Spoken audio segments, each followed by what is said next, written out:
Today we're looking at President Grover Cleveland. Hello, welcome to the Daily Bellringer. Please don't forget to subscribe and take a look at the questions down in the description. Grover Cleveland was the 22nd president and 24th president of the United States from 1885 to 1889 and then from 1893 to 1897 and was a member of the Democratic Party. Grover Cleveland was the first president in U.S. history to serve non-consecutive terms in office.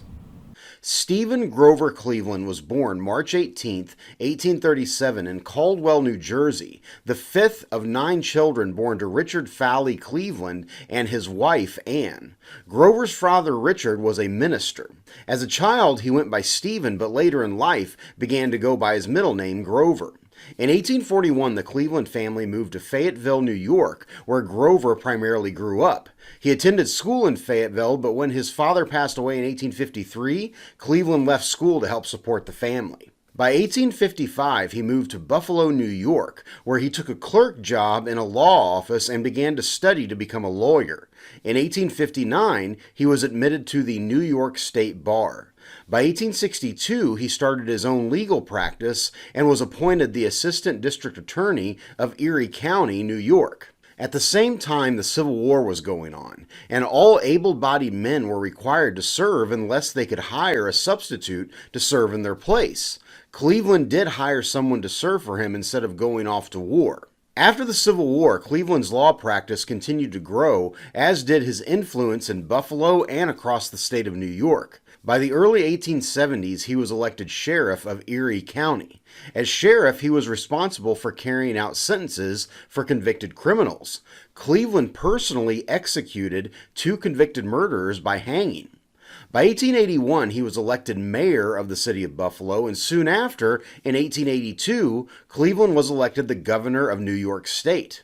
In 1884, Grover Cleveland was nominated to be the Democratic candidate for president, along with Thomas Hendricks of Indiana as his running mate. In the general election of 1884, Cleveland defeated Republican James Blaine in the Electoral College 219 to 182 by winning New York along with most of the southern states. Cleveland would be the first Democrat to win the presidency since 1856 before the Civil War. On March 4, 1885, Cleveland was inaugurated as the 22nd President of the United States. During Cleveland's first term in office, he fought to stop the government from giving financial aid to economic groups. He was quoted as saying, "Federal aid in such cases encourages the expectation of paternal care on the part of the government and weakens the sturdiness of our national character." He vetoed legislation that gave pensions to Civil War veterans who had suffered disabilities not during military service. He also signed the controversial Interstate Commerce Act, which was the first effort by the government to regulate railroads expanding west. On October 28, 1886, Cleveland opened and dedicated the Statue of Liberty in New York Harbor.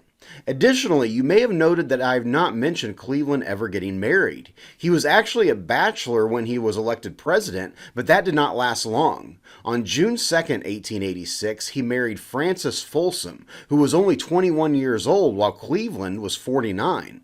Their wedding was held in the White House, and to this day, Cleveland is the only president to be married in the White House.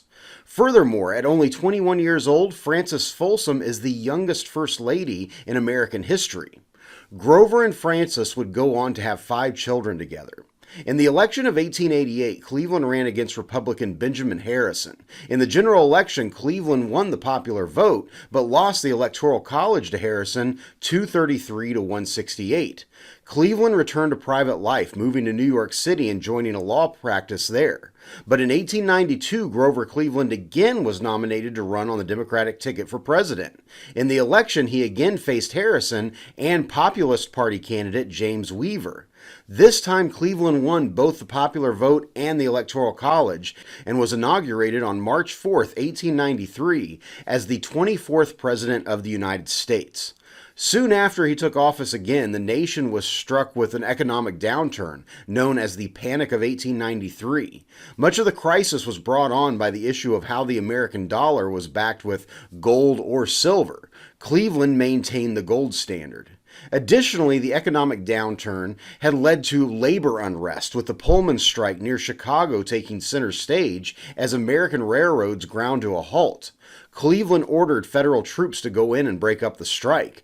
The move was extremely unpopular, and Cleveland established Labor Day as a holiday in an effort to appease workers. In the election of 1896, Republican William McKinley was elected president. Cleveland left the White House and retired to his Westland mansion in Princeton, New Jersey. Some Democrats attempted to convince Cleveland to run for the U.S. Senate, but he never did. Grover Cleveland died of a heart attack on June 24, 1908, at his home in Princeton, New Jersey, at the age of 71. So with that, hopefully you learned something, and thanks for watching.